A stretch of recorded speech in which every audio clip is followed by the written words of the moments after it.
man visiems džiugu, kad iš tikrųjų tiek daug jūsų atėjo šį kartą ir kad tokią paskaitą apie šiukšlės. Mes pavadinom kogeneracijos potencialas, bet kalbėsim tikrai išsiduoju apie komunalinių šiukšlių deginimo potencialą. Ir noriu pasakyti jums žmogų, kuris šiandien mūsų supažindins su šią temą, tai yra Andrius Kasparavičius. Ir tikiuosi bus jums įdomu ir užduos klausimų ir tiesiog tikrai pasisemsit, kiek tai galima daugiau šios paskaitos. Ir ateity galbūt kartu vyksite į Klaipėdos atliekų deginimo jėgainę.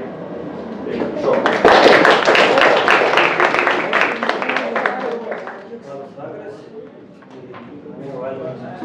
Aš Andrius, atstovauju šiandien Fortumą. Iš tikrųjų, iš mane čia gali laiks nuo laiko sulėkti. Pamatyti, aš kiekvieną savaitę turiu trečiuose namuose paskaitas komunikacijos specialistas. Šiaip jau aš esu daugiau komunikatorius, negu fizikas ar inžinierius. Dėl to šiek tiek šiandien prisidėjau iš jūsų šitą auditoriją. Jeigu jūs sugalvosit čia mane skaičiais, megavatais ir visokiais dalykais užspausti, tai užspausti visai nesunkiai. Bet kai kuriuos tos skaičius aš žinau, bet tikrai nesu inžinierius, kur galėčiau jums paaiškinti daugelį technologijų dalykų. Dėl to, kai aš išgirdau, žaliai, kad aš jūsų noras žinoti daugiau apie Fortumą, aišku, apsidžiaugiu, bet kalbėti teoriškai ir kalbėti praktiškai yra šiek tiek skirtingi dalykai. Tai mano tikslas šiandien yra jums papasakoti apie visą aplinką, apie patį verslą, apie faktus, kurie yra susijęs su tai jėgainė. O tie, kas norės dalyvauti ekskursijai, mes sutarėm tai nuvažiuoti į Klaipėdą, pasižiūrėti, kaip tai veikia, padalyvauti viduj, pamatyti, kaip tas procesas atrodo, tai tikrai labai kviečiu ir tada ten mes galėtume jau pabendrauti su technologais. Tai yra tai žmonėm, kurie valdo visą tą reikalą, supranta ir galėtų atsakyti jūsų tos klausimus, kurie yra šiek tiek sudėtingesni. Taigi, visos šitos prezentacijos metu prašau stabdyti, klausti, kur yra įdomu, jeigu norit po to galite prieš tai. Jinai yra sudėliota į 3 dalis, tai pirma dalis yra pristatanti patį verslą, tai yra Fortumo verslo globaliu mastu ir Fortumo verslo Lietuvos mastu. Toliau pakalbėsiu šiek tiek apie atliekų situaciją Lietuvoje ir apskritai kaip atrodo visas tas potencialas, kuris yra. Ir trečia dalis yra pristatymas pačios jėgainės. Tai va, o pačiai pradžiai tai turiu dar tokį filmuką, jeigu čia šitas kompiuteris garsas jo atrauks, tai čia porą minučių šiek tiek tokio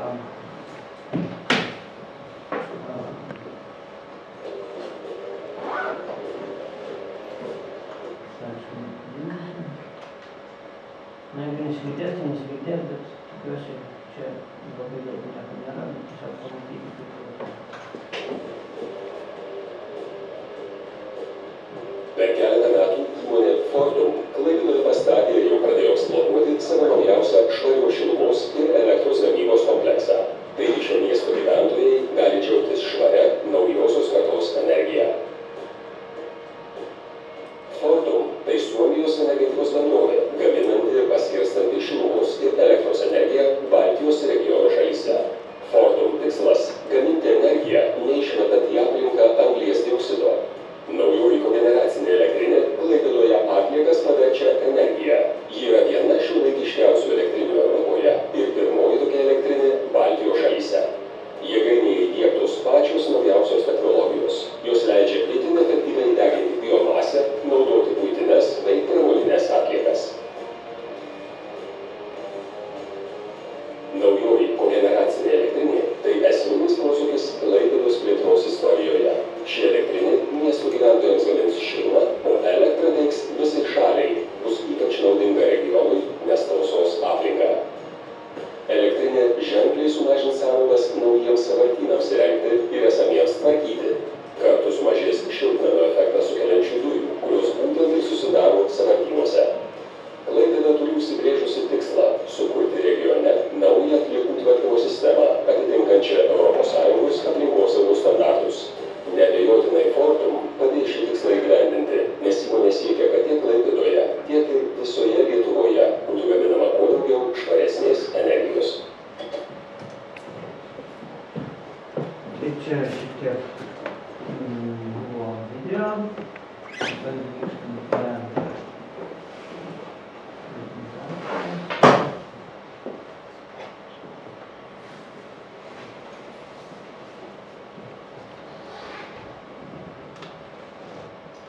Taigi šiek tiek apie verslą. Tai jau buvo užsiminta, kad tai yra Suomijos kompanija. Čia aš norėčiau šios paskaitos metu irgi šiek tiek pabandyti prieštarauti tam, kas dažnai sklando pas mus žiniasklaidai ir paprašyti jūsų žiūrėti kritiškai tuos dalykus, ypač tam tikrų dienraščių. Dažnai Fortum bando pristatyti neva tai labai stipriai su Rusijos energetika susijusią kompaniją, kas irgi yra tiesa, bet valdo šitą kompaniją Suomiai. 51% priklauso Suomijos vyriausybė ir tai yra iš esmės valstybinė kompanija. 49% sukasi Helsinkio vertybinių popierių biržoje. Tai praktiškai kiekvienas iš jūsų galite tapti Fortumo savininkų bent jau dalimi. Taigi, čia šitie žodžiai yra tokie skambus, bet iš principo man dirbant šitoje kompanijoje, iš esmės jie yra kiekvienos dienos verslo pagrindas. Tai yra, kadangi yra Suomija. Suomija turbūt žinot, kad yra viena iš skaidriausių šalių pasaulyje, mažiausias korupcijos lygis, tai šita kompanija, būdama didžiuoja energetikos tiekėjų Suomijoje. Iš esmės, ją galime lyginti su Lietuvos energija Lietuvoje, tad tą poziciją, kurią užima Lietuvos energija Lietuvoje, tai tą poziciją užima Fortum Suomija.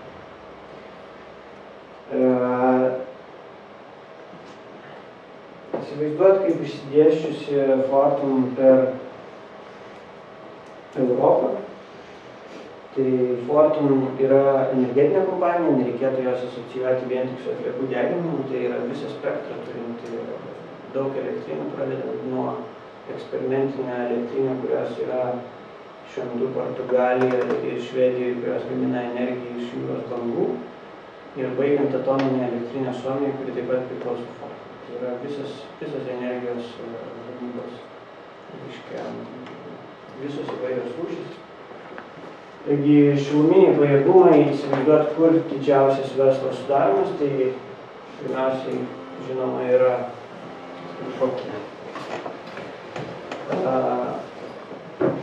Rusija, nes ten yra pastatyta 2 jėgainės Tiumenėj ir Čeliabinske, kurios nuneša visas tas, kurios yra pastatytas Suomijoje, Švedijoje ir taip toliau, nes ten visiškai naujos, didžiulės. Tai ir skirta šiluma yra tiems visiems regionams. Aišku, toliau yra namų rinka, tai yra Švedija, Suomija. Suomija, kaip matot, pagamina mažiau negu Švedija, nors tai yra Suomijos kompanija, bet tos Europa ir visas pasaulis persipina, globalizuojasi, kas siūlo geresnes sąlygas. Taigi, viena iš didesnių gamybos šilumos gamybos jėgainių yra pačiam Stokholme, kurie aprūpina irgi turbūt šilumą beveik pusę Stokholmo ir kūrena atliekas. Ten jinai yra maždaug 5 kartus galingesnė negu turime Klaipėdoje. Suomija, Lenkija verslas sukasi visiškai kitoje srityje, tai yra, kadangi Lenkija yra didžiulis potencialas anglies, jie patys kasa tą anglį ir ten labai daug jėgainių yra kūrenama anglim. Ten didžiausias problemas yra tas senasis anglies jėgainės perdaryti į naujas, kurios būtų švarios ir tiek šilumą. Tai Fortumas ten turi 5 jėgainės. Estijoje biokuras, Didžioji Britanijoje yra atliekos, Latvijoje vienintelė jėgainė Jelgavai, 2 metais atidaryta. Tai yra irgi biokuras. Norvegija ir Lietuva labai maži skaičiai, bet čia Lietuvos skaičiai yra dar be Fortumo Klaipėdoje.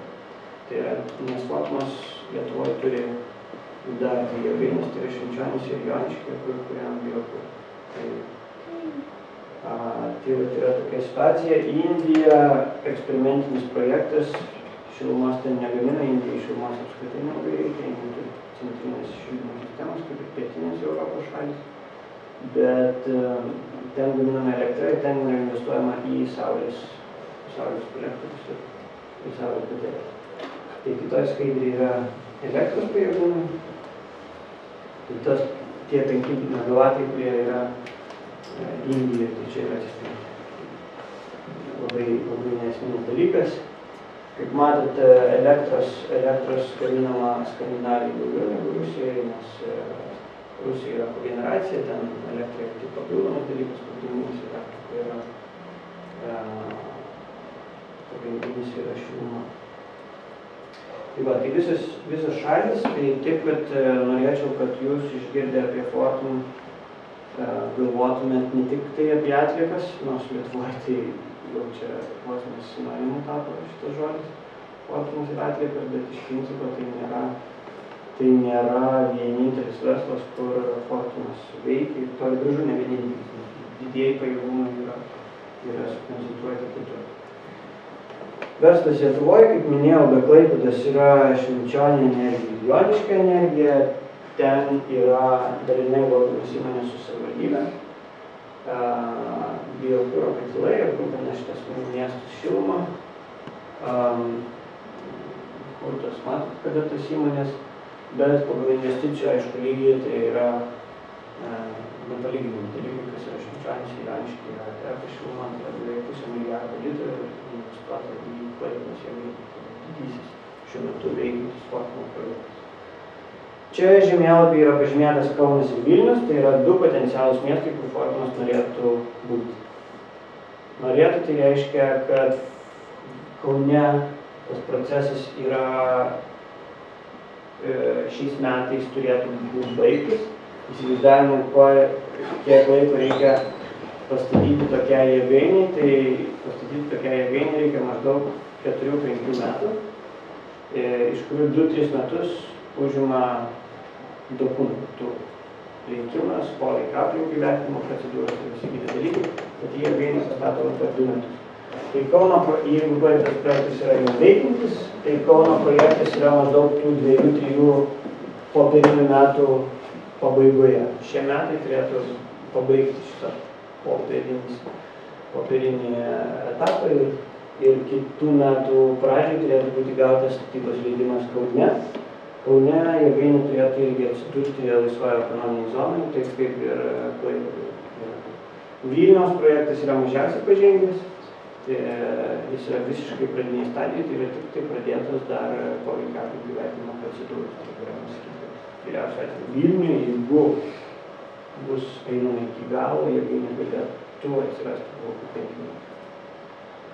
Tai va, tai čia yra tokie reikalai Lietuvoje.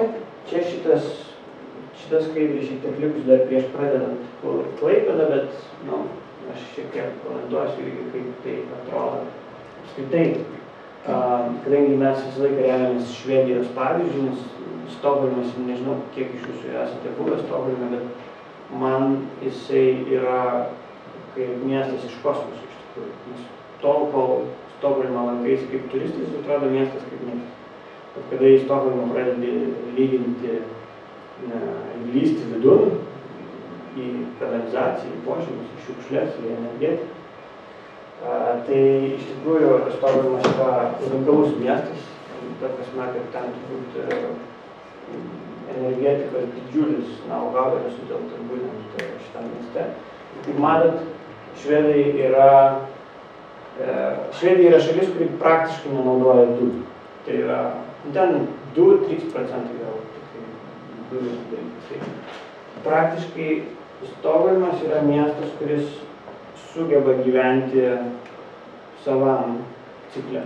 Tai yra tiek kaip iššiukština, tiek sudegina. Kaip jūs matote, beje, Stokholme veikia ne tik centrinė šildymo sistema, bet veikia ir centrinė šaldymo sistema.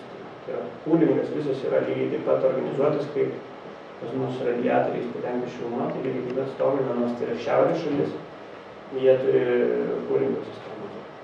Šitą vietą irgi yra panaudojama visas tas kuro potencialas tam. 700 000 tonų atliekų pagaminama, sudeginama Stokholmo jėgainėj, 700 000 atliekų geriausiu atveju Lietuvoje susidaro visoje šalyje. Tai yra maždaug toks, ne visai korektiškai aš sakau, tai yra Lietuvoje susidaro maždaug apie 1 400 000 tonų atliekų, tačiau apie 700–800 000 tonų turėtų likti įgyvendinus visus šiuo metu daromus projektus tinkamų deginti atliekų. Tai yra mūsų visa šalis, Švedijos vienas miestas. Nuotekų vandens tai irgi viena iš kosminių technologijų, bent jau man, jums turbūt ne. Reiškia, tai, ką jūs iš ryto prausdamiesi išleidžiat per vonios skylę, per kriauklų skylę, naudodami šiltą vandenį, švedai pasiima, iš to šiltą vandenį dar paima, nes tas vanduo būna kokį nors 20–30 laipsnių, atšalda iki 1–1,5 laipsnio, išvalo, tą šilumą atiduoda į centrinį šildymo sistemą, o išvalytą vandenį išleidžia į. Tai plius tai sudaro dumblą, visas tas, kas yra išvalytas vanduo, tas dumblas irgi yra toliau deginamas, panaudojamos kartu. Stokholmas beje, man atrodo, jeigu aš neklystu, 2020 ir 2030 metais, kažkuriais iš tų metų yra pasiskelbęs, kad bus miestas be transporto, kuris naudoja iškastinį kurą. Tai ir bus visiškai švarus. Tai čia yra pasiekimai nuo 80 metų surašyti, kurie yra iš esmės susiję su Fortumu, nes čia ta nuotrauka, nežinau, čia kažkaip turėtų būti šiek tiek geriau nematoma. Čia neveikia tas visas reikalas. Čia yra pati šalčiausia žiemos diena Stokholme, čia turėtų matytis, kad nėra nei vieno rūkstančio kamerų. Tai yra 80 metais čia buvo vaizdelis visiškai kitas, iš kiekvieno namo praktiškai rūko kameros buvo šildomas atskirai. Po 20 amžiaus pradžios Stokholmas buvo apskritai pats labiausiai užterštas miestas Europoje, o 2010 buvo pats švariausias miestas Europoje pripažintas. Taip, kad tie pasiekimai ir ekologija ir visi kiti dalykai yra susiję didžiąją dalimi su energija. Atliekų tvarkymas. Egzistuoja tokia atliekų tvarkymo piramidė, kuri yra patvirtinta ir visi ES teisės aktai, kurie kalba apie atliekų tvarkymą, vadovaujasi šitą piramidę, visos šalys irgi turėtų ją vadovautis. Tai aukščiausias, labiausiai pageidavimo strategija ir aukščiausias prioritetas, žinoma, yra atliekų vengimas. Tai yra, kuo mažiau, bet, reiškia, mes jų darysim, tuo mes efektyviau būsim, tuo mes švariau gyvensim ir taip taip. Atliekų mažinimas ir šitie du punktai yra visiškai nesusijęs su nei perdirbimu, nei energetika, nei dar kažko. Tai yra iš principo veiksmai, kurios gali daryti tik tai patys žmonės. Bet žmonės dar toli nuo idealių atliekų gamina, kuo geriau gyvena, to gamina daugiau jų. Kitaip tariant, yra tiesiog nepriklausomybė, kuo geriau gyvena, to daugiau teršia. Tiksliau tariant, to daugiau atliekų gamina, to prasme teršia. Teršiam kitą prasme turbūt mažiau, nes galime investuoti įvairias technologijas. Taigi, toliau prioritetas yra pakartotinis panaudojimas, ką galim perdirbti, tą perdirbsim, bet nežinau, kiek iš jūsų realiai užsiima papasakokit rūšiavimą. Ir kiek pavyksta išrūšiuoti? Nedaug. Maždaug. Taip, bet iš viso... Porą kilogramų per savaitę. Bet kiek tai sudaro jūsų, kiek jūs atliekų pagaminat? Po 4 kilogramus, po 6? Gal 20% sudaryti. 20. Tai va, tai yra teisinga ir kartais žmonės, kurios aš vadinu žaliaisiais, bet yra tarp mūsų nepaplitęs posakis, kad yra tikri žalieji, kurios krapštybinė karštas vis tiek bus žalias, o yra tokie žmonės, kurie yra žali, bet pakrapštai viduje yra raudoni. Tai tiksliau, iš esmės prisidengiant žalumo, reiškia, tuo kaip arbūzas, reiškia, panašiai, atrodo. Tai iš tokių žmonių dažnai tenka girdėti tokios demagogijos, kad mes turime siekti išrūšiuoti 100% atliekų ir tai yra įmanoma, ir vat štai yra pavyzdys, vat dėdė Jonas, jisai tikrai negamina nei vienos atliekos, jis viską išrūšiuoja ir taip. Taip, išrūšiuoti įmanoma, klausimas kokia kaina. Ta prasme, ir mes pradedame eiti į kiekvieną konkretą. Visiškai paprasta, kad jūs turit kokį nors žurnalą, jį padėti prie popieriaus. Visiškai nesunku yra plasmasės butelį nuo mineralinio vandens išgerti ir padėti jį prie plasmasės. Švarios atliekos perdirbamos visi už, kad visą tai būtų daroma. Tačiau prasideda paskui kiti dalykai. Pasižiūrėkim į tas pakuotės, kurias mes išmetam. Buteliai prasideda nuo aliejaus, nuo sviesto popieriai, nuo, nežinau, ko tik tai norite, celofanas, kuris iš principo nebėra perdirbamas, nes tai yra paskutinė plasmasės gyvenimo stadija ir taip pat. Taip kad, kaip manot, kokia šalis Europoje išrūšiuoja daugiausiai? Švedai, teisingai, nereikėjo galvoti. Kiek jie išrūšiuoja bendrų šalies mastu? Kiek gali šalis, kuri rūšiuoja realiai nuo kokių nors 40-50 metų ir kurios vaikai darželiuose jau mokomi yra šitų dalykų, jiems užduotis yra į namus duodamos. Pasižiūrėti, kaip jų tėvai rūšiuoja. Jie yra daromi praktiniai užsiėmimai visiems tiems dalykams. Taip. Kaip manot, kiek tokia šalis procentų iš visų savo atliekų išrūšiuoja? Kiek? 40. Šiek tiek daugiau. Tarp 45 ir 50%. Va čia jau yra siektinas tikslas. Siektinas didelis maksimalus tikslas. Kaip manot, kiek Lietuva išrūšiuoja? 5. Daugiau. 8. Apie 8. Tai va, tai mes turim situaciją 8 ir turim 45 kaip utopinį dalyką. Gal ne utopinį, gal mes kažkada pasieksim, kiek mes galime išrūšiuoti. Visa kita dalis keliauja, tai atmetant tuos, kiek ten, 55%, 56%, į perdirbimą, tai pusiau. Gal žinot, kiek Vokietija išrūšiuoja? Nežinau, bet ten gali būti dar bus toks sodas, kur bus bent jau maždaug parodė. Perdirbimai nuėjo, toliau prioritetas yra energijos gavimas. Tai yra, niekas nesako, kad reikia paimti visas atliekas ir sudeginti, nes tai net išteklių prasme nėra racionalu. Plasmasė, kurią galima perdirbti, reikia perdirbti. Popierių, kurį galima perdirbti, reikia perdirbti. Bet kas jau nepavyko, kas važiuoja, tai mes turim dvi alternatyvas. Tai yra arba sąvartynas, arba deginimas. Arba, nežinau, išvežimas į užsienį.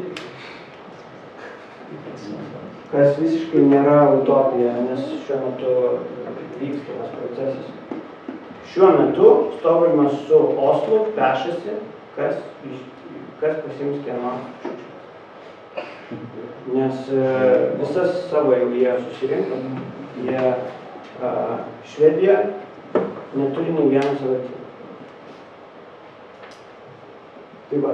Tai taip, kad tos piramidės turėtų būti laikomasi ir visi įstatymai, visos strategijos turėtų būti priimama būtent laikantys šitos strategijos. Vengimas, mažinimas, pakartotinis panaudojimas, perdirbimas, energijos gavimas. Tada jau tik tai šalinimas. Kai kas pateikia, vėlgi aš labai daug švediškų pavyzdžių čia turiu, bet kadangi kompanija tokia, tai jinai turi.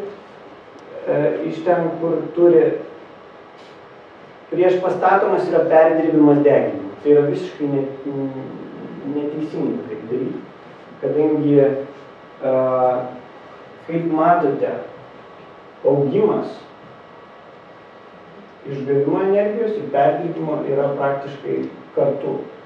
šitie du dalykai auga ir sąskaita vienintelio dalyko – sąvartynų mažėja. Taip, kad didėja deginimas, didėja perdirbimas.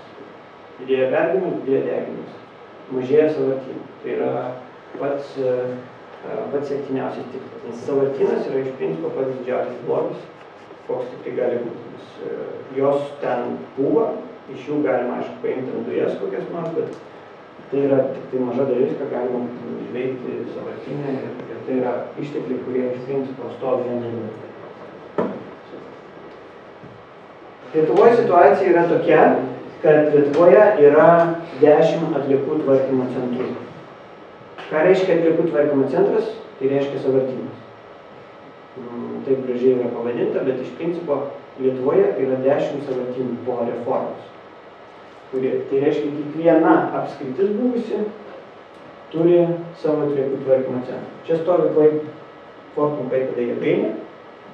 Iki šios dienos Fortum Klaipėda jėgainė turi teisę imti atliekas tik tai iš Klaipėdos atliekų tvarkymo centro. Yra draudžiama kol kas vežtis iš čia, iš čia, iš čia. Visos spekulacijos apie tai, kad Fortumas tuoj importuos atliekas iš užsienio, yra visiškai nesąmonė. Jeigu kas nors taip sakys, tai paprašykit vienas išnešti. Vienintelis tikslas, kurio siekia šiuo metu Fortumas, galimybė atsivežti iš kitų apskričių, nes mes galime sudeginti daugiau. Koks įstatymas tai apriboja? Tai yra ne įstatymas, tai yra tipkas taršos ir integruota prevencijos kontrolės leidimas. Reiškia tipko leidimas, kuris yra išduotas tam laikotarpiui, kai jėgainė yra paleidžiama. Ir tame leidime yra nurodyta, kad vienintelis atliekų šaltinis pradiniam laikotarpiu gali būti tik tai Klaipėdos atliekų tvarkymo centras. Tai yra pakeičiama, įstatymai nedraudžia vežtis iš kitų, bet mes vėl turim pereiti poveikio aplinkai vertinimo procedūras ir tada turbūt gausime tą galimybę. Tai va. Pagal nacionalinę Lietuvos energetikos strategiją Lietuvoje turėtų būti 3 atliekų deginimo jėgainės prie 3 didžiųjų Lietuvos miestų. Prie Klaipėdos, Kauno ir Vilniaus. Estai nuėjo kitų kelių. Estai pasistatė vieną prie Talino ir veža tenais iš visos Estijos. Estija mažesnė yra šiek tiek. Latviai kol kas šitoj vietoj nenuėjo niekur. Greičiausiai susidurs su didelėm baudom atėjus tam tikram laikui. Nes yra ES direktyva, kuri sako, kad iki 2013 metų Liepos 1 dienos į sąvartynus šalyje negali būti vežama daugiau kaip 50% atliekų. Vienintelis regionas Lietuvoje, kuris šį normatyvą šiuo metu vykdo, yra Klaipėda. Visi kiti potencialiai laukia, kol jiems bus paskirtos baudos. Niekas apie tai garsiai nešneka, bet greit pradės judėti.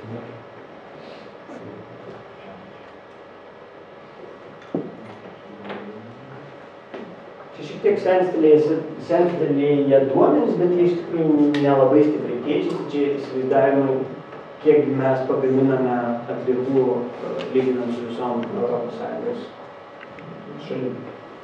Tai vidurkis, Lietuvos skaičius, daugiausiai teršia Kipras, nežinau. Latvija mažiausiai. Ta prasme, vienam gyventojui tenka 5 kg. Taip, kad jūs kiekvienas per metus pagaminate 381 kg atliekų. Vidutiniškai. Jūs gal 1000, jūs gal 1000. Tai šitoje vietoje. Tai 8% nuo šito kiekio mes perdirbam realiai?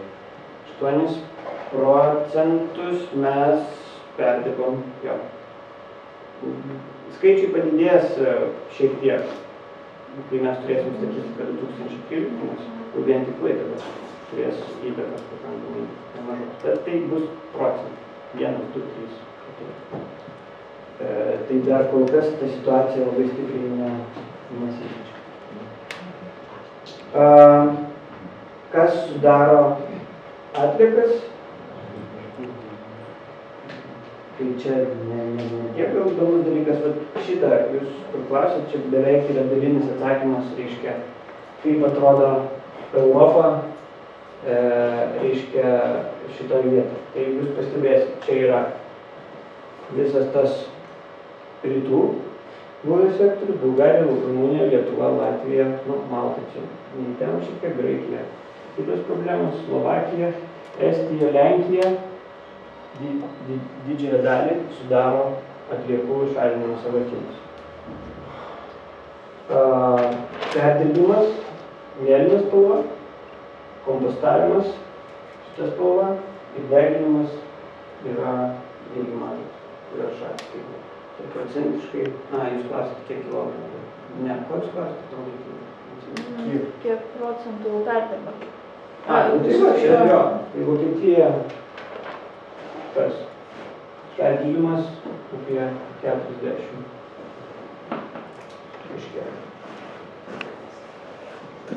Taip, kad akivaizdu, kad ta pusė turi leisti žemyn, o ta pusė beveik jau yra pasiekusi balansą toks, koks jau turėtų. Čia kai kurios galim perbėgti. Čia jau duomenys seni, 94 procentai, tik 6 procentai, mes jau tikrai turime 8-7-10. Bet čia yra palyginimas. Taip atrodo Lietuva, taip atrodo Švedija. Taip, kad tiek yra sudeginimo, tiek yra perdirbimo. Čia tokį tyrimą apklausą darėm. Šiaip iš tikrųjų visuomenės nuomonė, nors yra bandoma visai kaip ten šiaip spalvos, tai absoliučiai ne tos, kurios dar būtų. Čia kažkoks filtras. Reiškia, tai šiaip jau žmonės pakankamai pritarė šitam procesui, aišku, jeigu jie negyvena šalia jėgainės. Ir jie nėra dar kaip nors paspaudžiami kokią nors vietinę politiką prieštarauti. Čia yra pagrindinis mano darbas, prie ko aš dirbu. Su kiekvienu asmeniškai bendrauju, kad nekinu baimės. Tai jėgainės pristatymas. Trumpas ir aiškus. Skaičiais, kai kurie čia kartojasi, 95 procentai akcijų priklauso Fortumui, 5 procentai Klaipėdos energija arba Klaipėdos savivaldybei. Projekto vertė, galingumai, viską matot, neturiu ką labai stipriai komentuoti. Skaičius 40 procentų šitą jėgainę yra pajėgi patenkinti 40 procentų Klaipėdos miesto šilumos poreikio. Tai galima įsivaizduoti, kiek mes, kokio dydžio mes esame Klaipėdoje ir kaip mes nepatinkame Gazpromui, nes atimam iš jo 40 procentų verslo Klaipėdoje. Tiesiog. Dėl to politikai, kai kurie bando visą laiką kutenti per tos žmonės, kurie dirba. Tai šitoje vietoje yra, nežinau, ką šitą komentuoti. Pajėgumas, kiek mes galime sudeginti, tai vėlgi tos spekuliacijos. Yra Lietuvoje atliekų per galingą jėgainę statoma, ne per galingą ir taip toliau. Tai aš paminėjau skaičių apie 700–800 tūkstančių tonų. Čia tuo atveju, jeigu mes pasieksime Švedijos lygmenį, tai yra, mes turim 1,400,000 tonų per metus susidarančių atliekų. 50 procentų, tarkime, kažkokiu būdu perdirbam, kompostuojam, kažką tai darom ir taip toliau. Tai lieka dar apie 700,000 tonų atliekų, kurios galėtų būti deginamos. Tai jėgainė Klaipėdai sugeba per metus sudeginti 245,000 tonų. Ir šiuo metu jinai veikia, turėdama kuro balansą 50/50. 50 procentų ten yra atliekų, 50 procentų yra biokuro. 6 biokuro tiekėjai. Žinoma, kad Fortumas siekia atliekų dalį padidinti ir optimaliai tai būtų maždaug 80-20, 85-15, biokuro sudaryti tik tai nedidelę dalį atliekų, o visą kitą mes galėtume pasimti kaip atliekas ir deginti tačiau, žinoma, ir yra pakankamai absurdiškas dalykas šiuo metu situacija, kuri yra Lietuvoje, mes atliekų turime kur jas deginti, bet negalime. Tai deginam biokurą ir 50 prie 50. Tai jeigu mes turėtumėm kažkur tai 80% atliekomis, tai kiek iš tų 2, 4, 5 sudarytų, kokius 210, nežinau, skaičiuoti procentiškai. Tai padauginkim iš 3, tai yra iš 3 jėgainių, kurios turėtų būti Lietuvoje, tai jeigu jos būtų tokio pačio galingumo, tai mes turėtumėme apie kokius 600–700 tūkstančių tonų pajėgumų, kurie galėtų tai sudeginti. Ir kada nors po 10–20 metų mes gal pasieksime tos 700–800 tūkstančių, kurios reikės sudeginti. Kol kas mes turime virš 1 milijoną tonų per metus. Tiek, kad jau kas nors spekuliuoja apie tai, kad Lietuvoje jau dabar trūksta atliekų ir Fortumas tuoj atsiveš iš užsienio, netikėkis dar kartą. O Kauno kokios pajėgumas planavimas, jeigu sakėt, popierinis jau eina į šiek tiek didesnis, ten 280–290 metų. Čia kartu šiluminis elektrinis. Tai yra 1000 tonų kuro. Megavatai buvo čia. Iš tų šiukšlių gaunasi ir iš tikrųjų verslas yra labai įdomus. Čia nebus tokios skaidrės, bet aš šiek tiek paaiškinsiu. Tokios jėgainės investicija yra labai didelė. Palyginus su biokuro katilais ir su dujinis katilais, tai yra iš tikrųjų labai didelė. Tačiau tokia jėgainė pajamas gauna iš 3 pagrindinių šaltinių. Tai yra iš šilumos pardavimo, iš elektros pardavimo ir iš vadinamo vartų mokesčio. Reikia šitą irgi įsisąmoninti. Atliekos jėgainiai nekainuoja. Priešingai, už atliekas yra mokama. Tai yra pajamos jėgainės. Sąvartynas moka už paslaugą jėgainiai tam, kad mes galėtumėm šitą dalyką utilizuoti. Tai yra jėgainės pajamos. Išlaidos pagrindinis, aišku, yra eksploatacija ir visi kiti dalykai, bet kada sudega atliekos, jos maždaug 1/4 atliekų pavirsta šlaku. Šlaką reikia kažkur padėti. Kur? Į sąvartyną, kokios Lietuvoje sakydavo. 25%. O tada jau mes mokame sąvartynui už tai, kad jisai priima mūsų atliekas. Taigi mes gaunam 79 litrus už toną, kad pas mus atvežama atliekų sudeginimui ir mokam po 100 litrų už toną, kad išvežam savo šlaką į sąvartyną. Čia megavatvalandėm gal žinom, kiek išeina? Nežinau, bet galiu paieškoti šitų skaičiai, bet siųsti elektroninį paštą. O vartų mokestis, tai čia su sąvartynu bendradarbiavimas? Taip. Ką reiškia bendradarbiavimas, yra vienintelis atliekų tiekėjas. Tai tas vartų. Lygiai taip pat mes priimam deginti, šitoje vietoje neturim apribojimų, pramoninės atliekas. Tai yra sudaromos su įmonėm sutartis ir jos moka vėlgi tam tikrą vartų mokestį, kiek yra sutartis. Jos turi pasirinkimą arba vežti į sąvartyną, arba vežti į mūsų. Čia už tai vietą gaunasi konkurencija. Pagaminamas yra šlakas. Tai normalioj šaly, kur šita sistema veikia jau iki galo, mes irgi esame normali šalis, tik pradedame būti normali. Šlako nieks neveža į sąvartyną. Šlakas yra nuostabi medžiaga, kuri yra naudojama kelių tiesimui, namų statyboms ir taip toliau. Nes tai yra nenudingas ir labai geras daiktas, kietas. Kaip, nežinau, kas nors jeigu būtų prie ugnikalnių, tai ten visą laiką duoda lavos. Ne, tai tas daiktas taip ir atrodo, kai jis sudega 1000 laipsnių temperatūros. Taigi,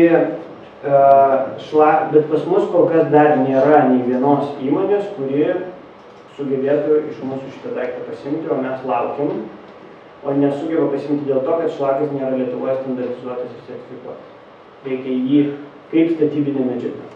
Tai šiuo metu vyksta procesai ir greičiausiai mes dirbsim be atliekų, mes nedavešim į sąvartyną, kaip yra daroma normaliai kitose šalyse. Mes dar pagaminam labai negerą dalyką, kuris vadinasi lakus pelenai, tai yra pats didžiausias nuodas, kurį mes pagaminam.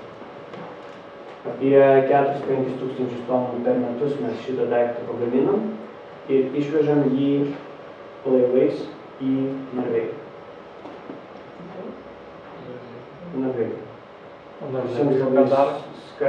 Labai linksmai skamba šitas dalykas, nes visi galvoja, kad vežam kur nors į Afriką, Rusijos gilumą arba dar kažkur. Norvegai, kadangi ramiai irgi žiūri visus fizikinius ir cheminius procesus, turi salą, kur kažkada kasė kalkakmenį ar kažką. Laidai, tas medžiagas.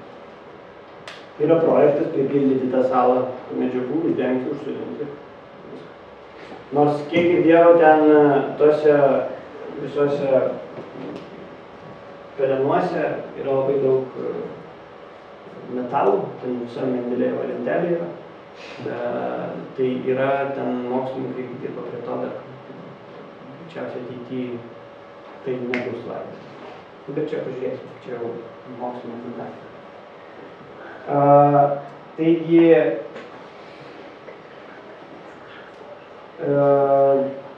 Klaipėdoj turim vienintelį klientą, tai yra Klaipėdos energija.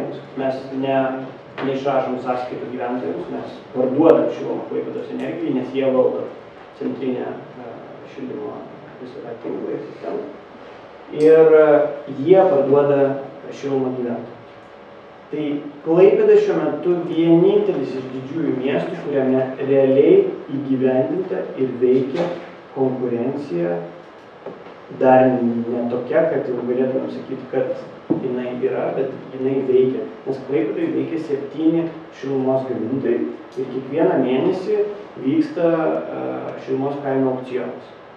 Jeigu mes pasiūlome didesnę kainą negu mūsų konkurentai, iš mūsų gali nenupirkti. Tas ypač jaučiasi vasarą, kada šilumos poreikis yra labai nedidelis, jos reikia tik tai karštam vandeniu. Tai per metus ten kainos šilumos vasarą nukrito daugiau negu 2. Žiemos laikotarpiu apie 20–15% krito palyginus su tuo laikotarpiu, kada nebuvo konkurencijos. Didžiulis objektas, dirba tik 35 žmonės, visi ypatingai aukštos kvalifikacijos pabaigę mokslus ir mokosi labai ilgai. Švedijoje, Suomijoje 15 iš jų yra operatoriai, dirba 5 pamainom. Vienu metu jėgainė valdoma yra 3 žmonių. Tai yra 2 operatoriai ir 1 pamainos viršininkas. Tai jinai yra absoliučiai automatizuota. Praktiškai, jeigu nėra jokių sutrikimų ar kažkokių problemų, jinai veikia automatiniu režimu. Viskas yra suprogramuojama ir pakraunama, dedama ir operatorius tik stebi, kad visas tas procesas vyktų. 20 žmonių yra administracija ir visokia kitokia, kas rūpinasi logistiniais klausimais ir taip toliau. Visą laiką mus šiek tiek spaudžia žali ir viduje raudoni žmonės, sako, kodėl jūs tiek mažai darbo vietų sukūrėt. Tai mes visą laiką atšauname, kad mes sukūrėm kokius nors Klaipėdos regione 200–250 darbo vietų. Dėl to, kad viskas, kas yra papildoma, kas nesusijęs su jėgainė, yra outsourcinama ir tai yra tikrai daug kompanijų, kurios dirba ir prižiūrėdamas jėgainę, ir tvarkydamas aplinką, ir saugodamas jėgainę, pagaliau biokurą tiekdamas jėgainę. Tai yra darbo vietos. Tai šitoje vietoje mes skaičiuojam, kad maždaug aplink jėgainę dirba apie 250 metų. Čia įdėta jau praėjusio mėnesio emisijų ataskaita. Tai yra to, ką mes išmetam į orą. Čia kažkur tai mačiau nuotrauką buvo, atsiprašau, į tą pusę. Šiaip paskui, kas važiuos, tai pamatys, bet jėgainė, čia yra daugiau mažiau visas vaizdas, tai jinai yra sudaryta iš 3 dalių. Tai yra, pirma dalis yra atliekų bunkeris, kuro bunkeris, kur yra suverčiamas atliekas. Šitoje vietoje yra katilas, o visa šita dalis iki kamino yra didžiulis chemijos fabrikas. Tai realiai per tą kaminą jis yra mažiukas, kaip visi šulminų, šitie kaminai yra didžiuliai, matomi raudonai, baltai ir dažyti, tai tas kaminas yra visai mažytis, beveik nesimato, važiuojant į Klaipėdą reikia žinoti, kai reikia žiūrėti, kad ten yra tas galas. Tai per tą kaminą ten rūksta kažkur tai apie 96–97% garo. Nes viskas, kas yra kenksminga, iš esmės viskas yra nusodinama tuo kietuoju pavidalu, kuris keliauja į Klaipėdą. Taigi, čia yra išmetimai pagrindinių baisiųjų dalykų. Palyginimas procentais su 100%. Tai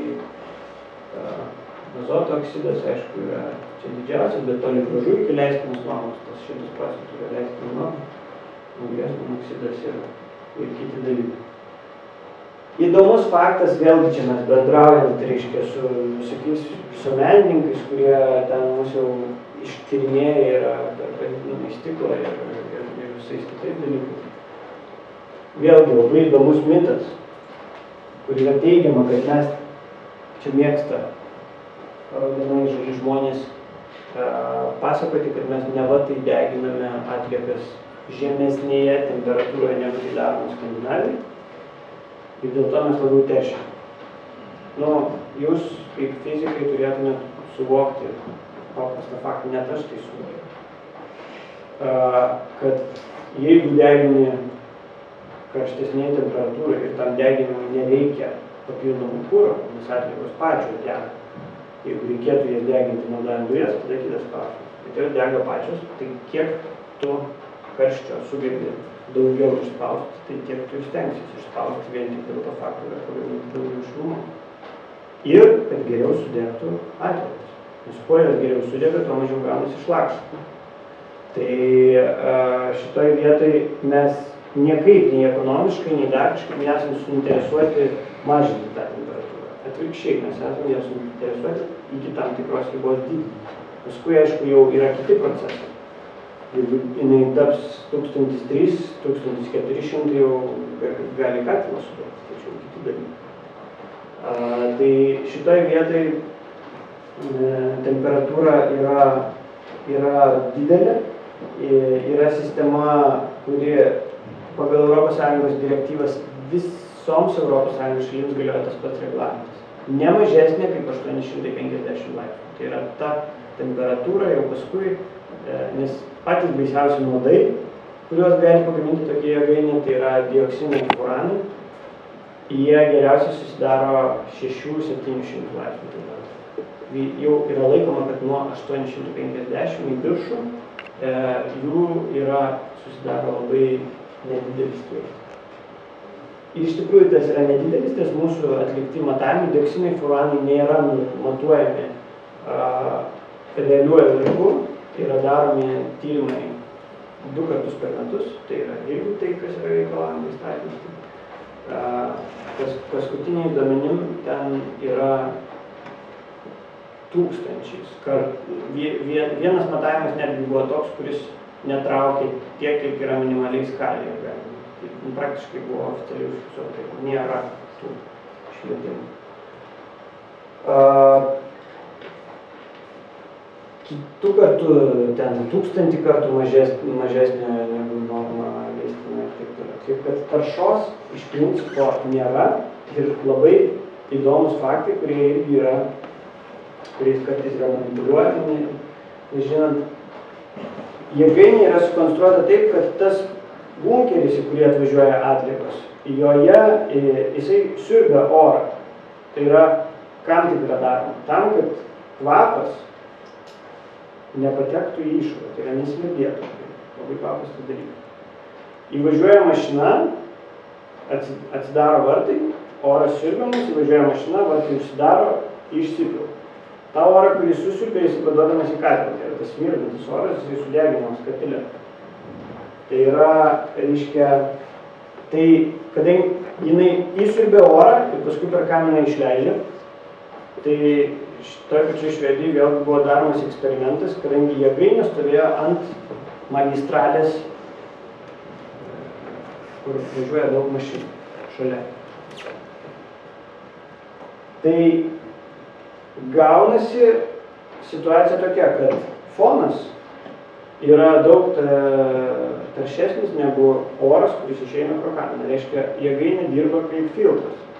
Tai yra, jinai pasiima, įsisiurbia orą, kuris yra taršus nuo automobilių, įsiurbia, sudegina, išleidžia švaresnį orą ir nusadina viską kitoje kalbėje. Kalbėti šitoje vietoje apie ekologiškumą ir neekologiškumą yra praktiškai labai netgi korektiška, nes taip, buvo labai daug jėgainių Europoje pristatyta, kurios kažkuriais metais buvo pristatytos, pavyzdžiui, 20 amžiaus pradžioj, vidury, kurios pirmosios jėgainės apskritai neturėjo jokių dūmų valymo sistemų ir tiesiog buvo deginama, nes niekas net nežinojo, kad jos gali teršti. Ir taip toliau, ir taip toliau. Šiuolaikinės jėgainės, kurios yra statomos, iš tikrųjų yra švarios ir tai ten kalbos daug. Bet žmonės vis tiek yra žmonės ir jiems kartais ir pats kamino vaizdas kelia gali lygą iššaukti, psichologiškai. Ir pastoviai žiūri į kaminą ir tau atrodo, kad jisai smėlio puikiausiai pradės judėti. Tai va, tai čia tokia gana finalinė skaidrė, apibendrinanti, kas yra šita jėgainė ir ką jinai reiškia Klaipėdos regionui, ir tai galima pritaikyti kitiems regionams. Tai priklausomybė nuo importuojamo kuro, aiškus pavyzdys, 40% realiai galima deginti mažiau dujų, stabilesnė šilumos kaina, kuro reiškia kaina yra aiškiai. Sąvartynų nereikia naujų statyti ir jų praktiškai nebereikės būti iš viso. Aplinkos tarša, konkurencija, investicija. 2012 metais Fortum Klaipėda buvo pati didžiausia investicija Lietuvoje. Niekas daugiau tais metais neinvestavo. Čia kiek įmonėms sumokėta ir atitinka nacionalinė veikla. Taigi aš pasiruošęs atsakyti pagrindinius, čia yra nuotrauka iš atliekų bunkerio. Čia toks, jeigu važiuosi, pamatysit, krabas, kuris pastoviai čia jas maišo ir deda į katilą, o čia po šitos skylės atvažiuoja mašinos, privatai. Ir visas tas procesas taip vyksta. Tai prašom, klauskit, jeigu turit klausimų. Naudingumo koeficientas. Naudingumo? Deginant, tarkim, kaip jūs sakėt, 50%, atliekas 50%. Neatsakysiu, bet pirmiausia turiu suvokti, ko jūs klausat. Ta prasme, ką jūs turite omeny, kad biokurą deginant naudingumo koeficientas? Kartu tas atliekas, jos sumaišomas yra su biokuru ir deginamas. Koks tuo metu būna katilo naudingumo koeficientas? Nežinau. Prašykit. Iš šitą atsiųsiu. Tikrai grįžau. Nes nei vienas skaičiaus nestebiu. Tad šitą irgi bandom paaiškinti. Galiu sakyti, kad neatsakysiu, nes nežinau. Bijau nusišnekėti. Kažkokius skaičius esu girdėjęs, bet... O kaip su sezonais pas jūs? Jeigu vasarą sako, kad tik karštam vandeniui, o žiemą reikia ir šilumą tiek, tai tada žiemą žymiai didesni būna išnaudojami tos elektrinės? Šalia elektrinės stovi tokie didžiuliai aušintuvai ir vasaros metu jėgainė šiek tiek šilumos pagamina į orą. Tai yra, mes negalime nedeginti atliekų, nes jos funkcija yra, reiškia, sudeginti atliekas. Mes jų negalim niekur nei prikaupti. Žinoma, vasaros metu mes jų deginame ir stengiamės mažiau deginti.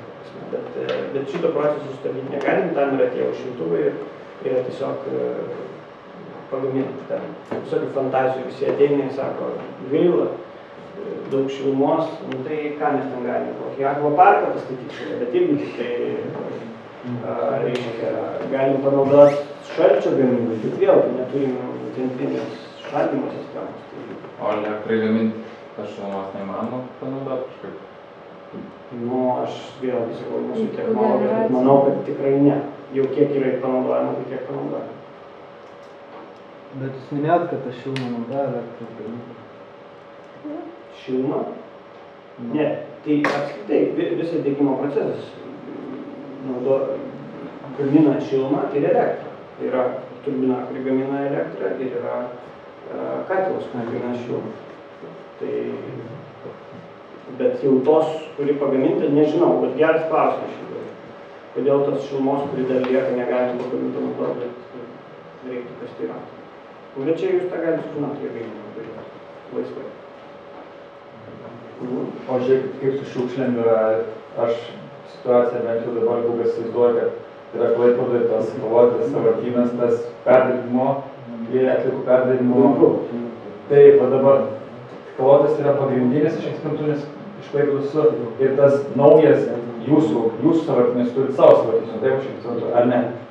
Tai yra Klaipėdos regioninis atliekų tvarkymo centras ir yra Dumpiai. Kalvotė pagal mane yra neveikiantis įdarbis, jeigu aš gerai žinau.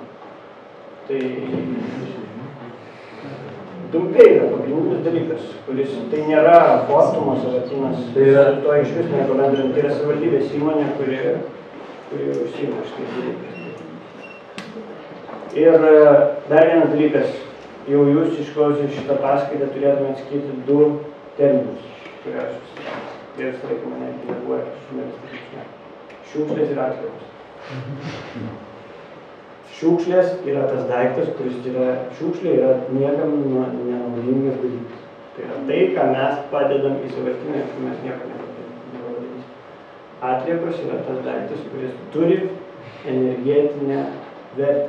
Ir netgi yra toksai dalykas, kuris vadinamas kietasis atgautasis kuras, nežinau, ar teko apie tai girdėti. Tai yra kuras, kuris pagaminamas iš atliekų.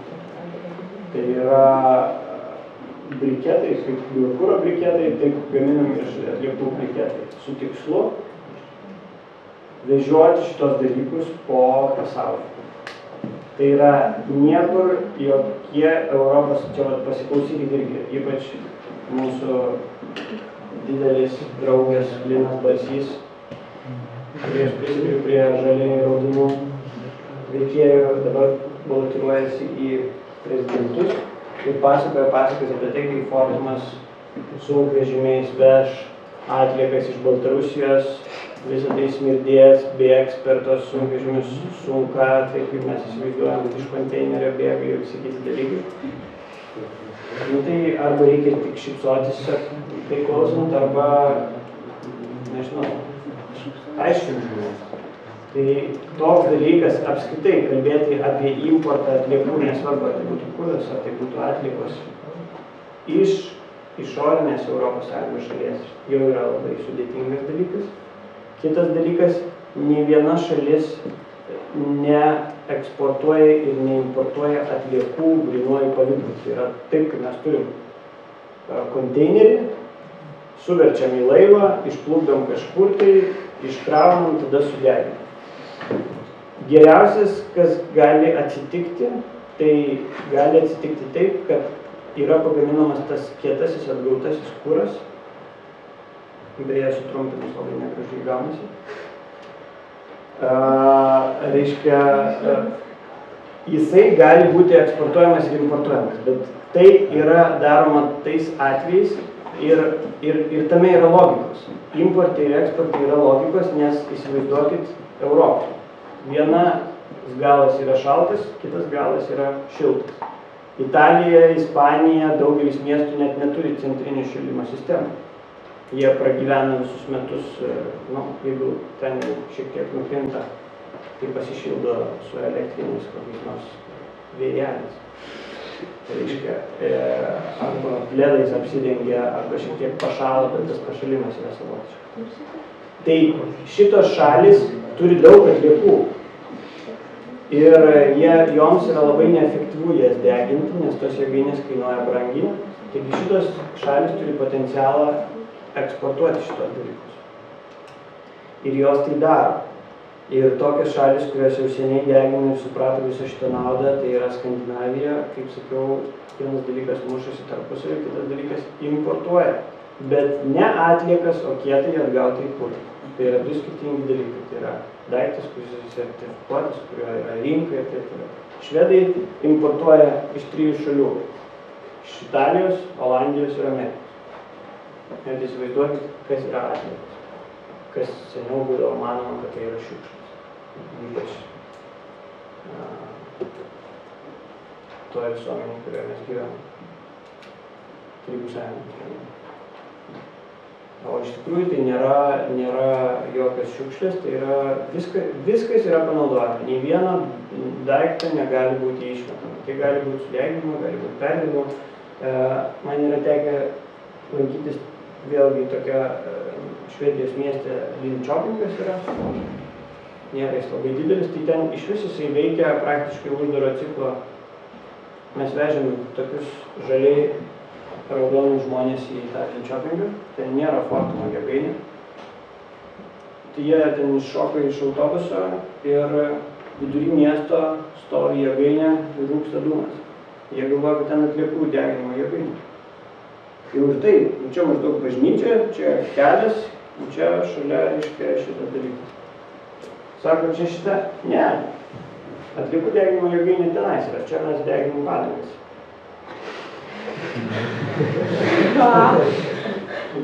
Tai buvo toks irgi šokas, reiškia. Ten, ta, kuri šalia bažnyčios stovi, ten deginamos padangos. Toliau yra deginamos atliekos, ten tos atliekos yra atsivežamos ir ten visas tas dalykas vyksta labai gražiai, reiškia. Atvažiuoja, beje, Švedijoje nėra antrinio rūšiavimo. Ta prasme, švedai pasitikė tuom, ką išrūšiuoja žmonės. Tai yra tiek, kiek išrūšiuoja, tai tiek nuvažiuoja į deginimą. Ir pas juos nėra taip, kad taip kaip pas mus yra sukurta, vėlgi pas mus kažkas kažkada pagalvoja, kad reikia apsisaugoti nuo kokios nors bėdos, kad nepradėtų būtent ekologiškų dalykų ir taip toliau.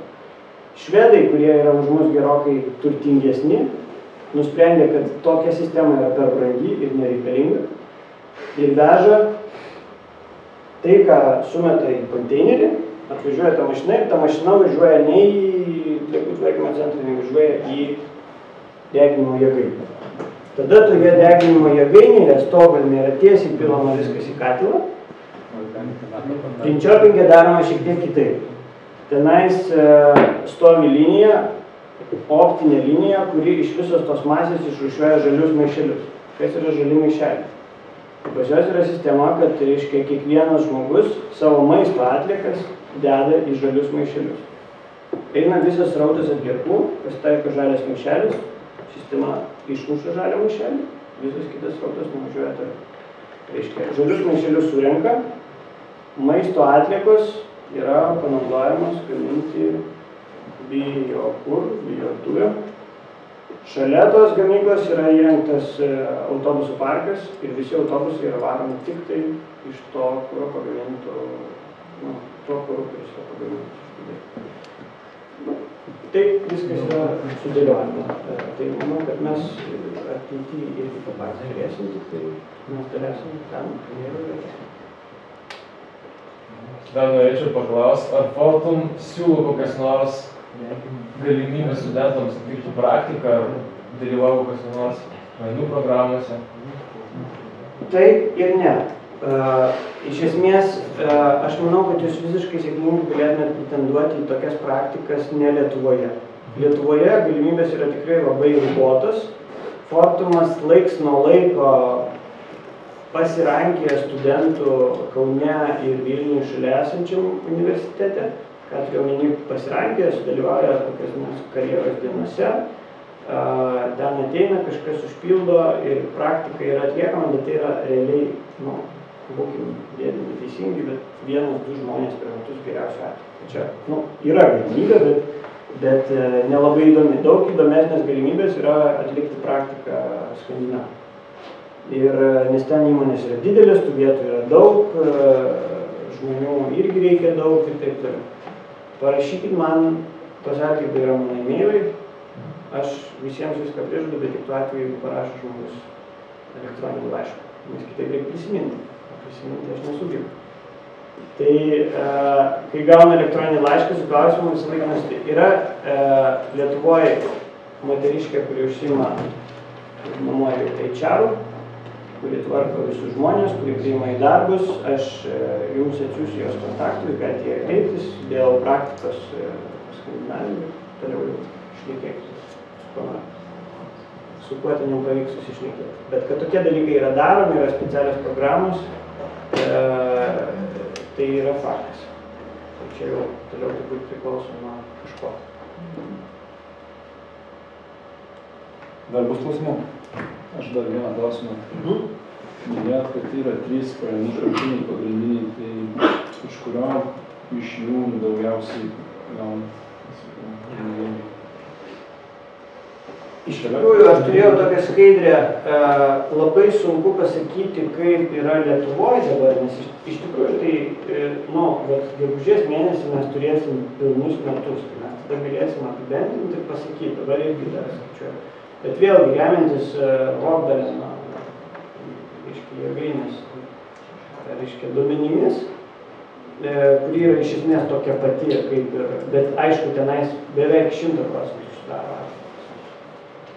Tai elektra berods sudaro kažkur tai apie 20%, o kitas dalis daugmaž pasidalina šiluma su vartomu. Bet irgi, jeigu nori tikslių duomenų parašykite, aš jums atsiųsiu, aš turiu net skaitę.